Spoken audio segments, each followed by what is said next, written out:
Welcome to Ladybird Johnson Municipal Park in Fredericksburg. It's my pleasure to show you around the nature trails that were established in the year 2000.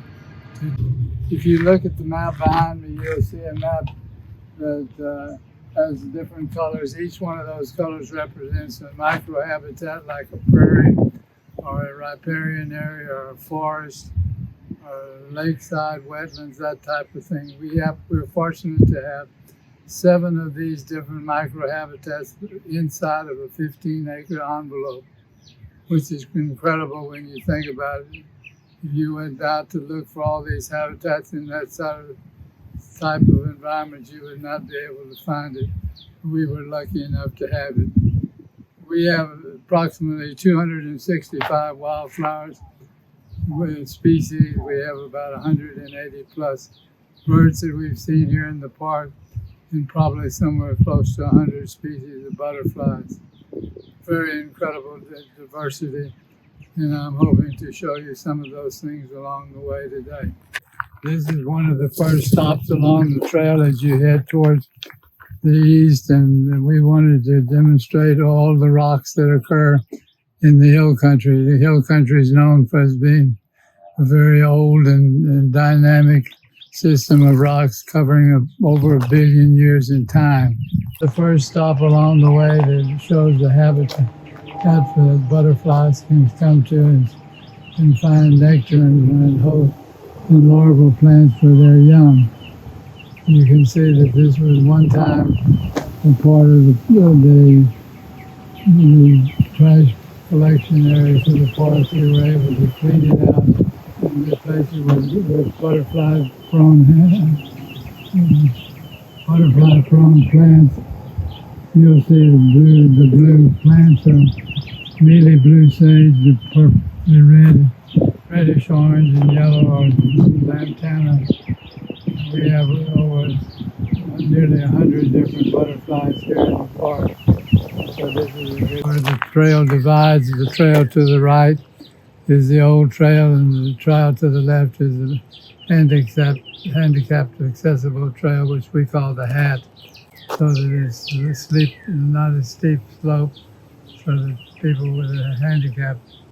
You see behind me the flowers and what we call the micro prairie, a little pocket prairie that's going to have her picture eventually in it, sitting in flowers. So this is a chance to demonstrate what she stood for, and hopefully we'll get the people to realize her contribution.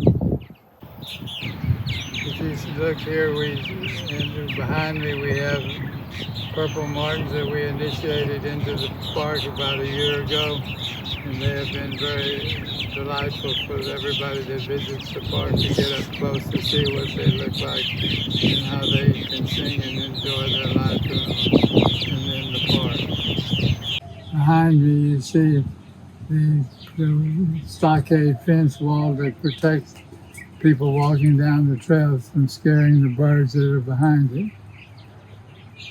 Bird blind was built in 2007 and 8, and it took a while to do the trail and the bird blind, but we got them finished, and it's now one of the most beautiful parts of the park. Maybe a hummingbird will come while you come.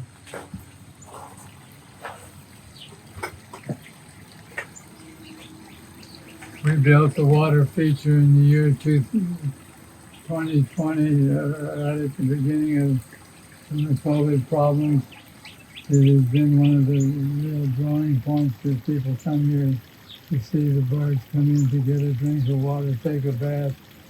And we also are starting to put flowers and plants in here that are acceptable for making seeds so that birds can eat. So like mulberries and kind of nuts, mulberries and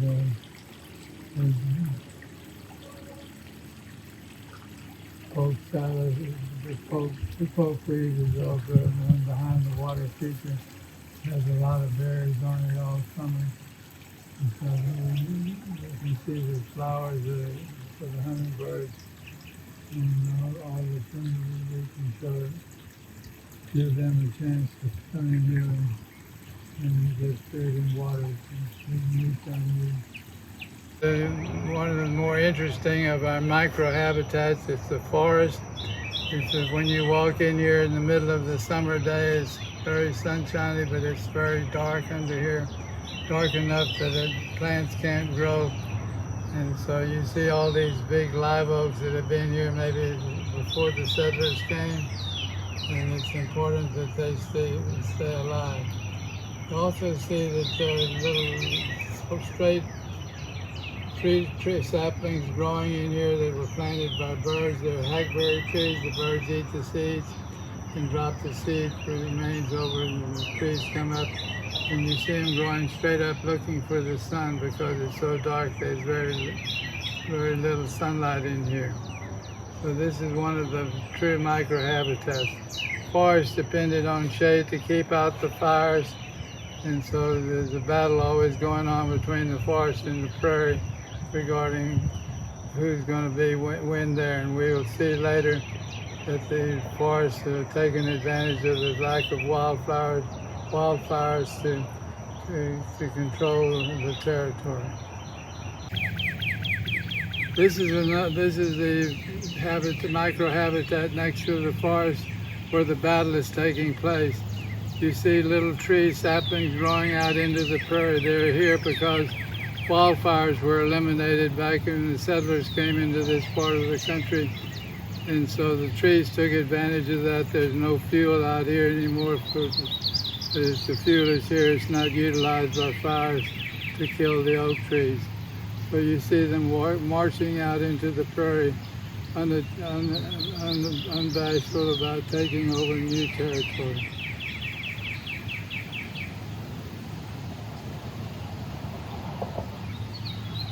Prairies are made of open areas that are generally flat in nature, and they also feature grasses and forbs rather than trees.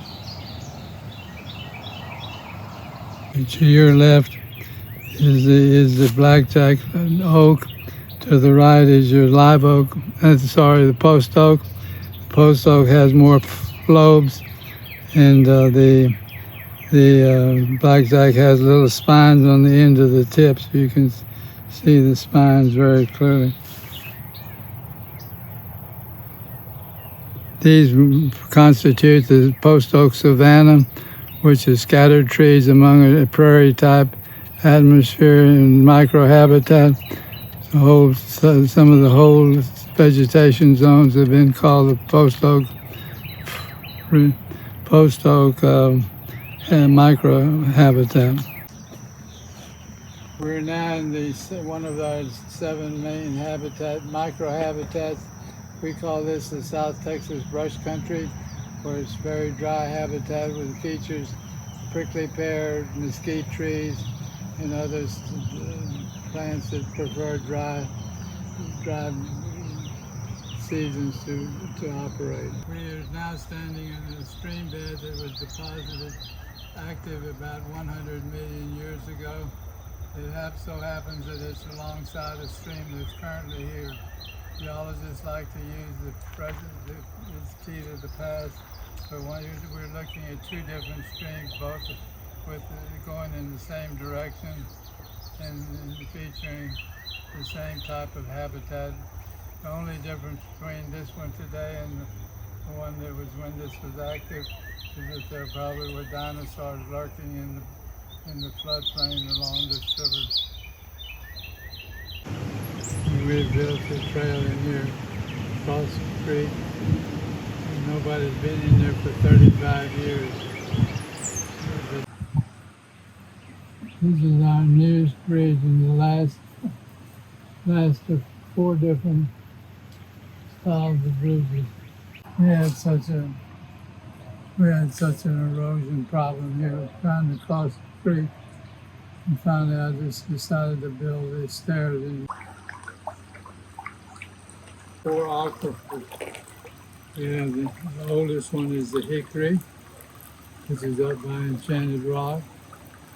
And we have the Hensel, and then we have We have the Ellenberger, which is out towards the Stonewall and north of Stonewall. And then we have the Hensel, which is what we're standing on here. And then we have above it, which here was before it's called Waterford Lake, is the Edwards.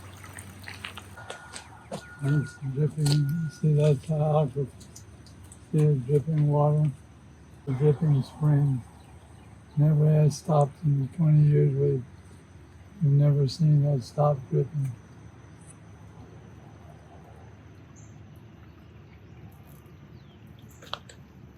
We're now standing at the edge of Post Oak Savannah. What I want to point out here is that we're up about 100 feet above the creek, and you can see that even though we're very close to the creek, the habitat is totally different. In a few minutes we'll be walking down the other side of this cliff, and you'll see that it looks more like an East Texas river. When you're walking the trail, you have to be very aware of the presence of poison ivy. There's something here called Virginia creeper that might look like poison ivy. In front of us we have an example of them side by side. Poison ivy is 3 leaflets, and the Virginia creeper has either 5 or 7 leaflets. The poison ivy is very toxic to the skin. You do not want to touch it. The Virginia creeper is very non-toxic and turns beautiful red in the fall. We're now standing alongside of Ladybird Creek that's behind the dam. But with the dam making the creek wider, it makes it appear that this is a lazy river in East Texas, wide and slow moving, and you see the vegetation along the way. We have one of the interesting things we've had, even red hibiscus, an East Texas plant growing along this section that thinks it's at home in the hill country.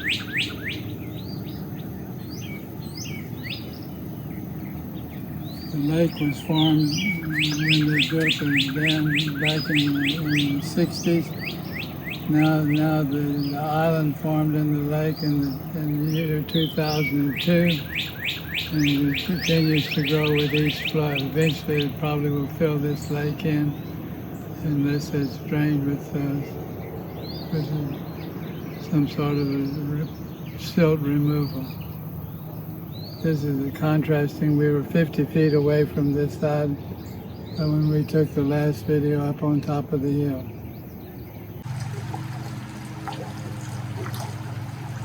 One of the challenges we've had in developing a nature trail in Ladybird Johnson Park was finding a way to traverse this creek.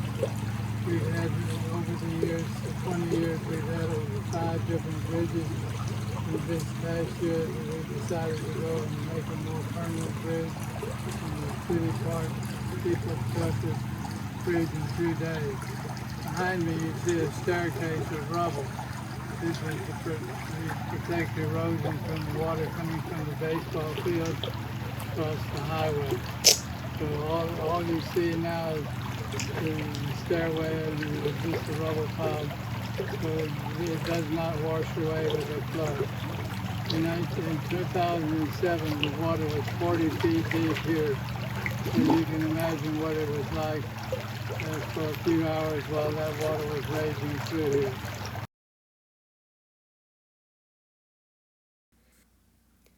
Bill and I didn't get to finish this video, but I'm posting this rough cut anyway for friends and family.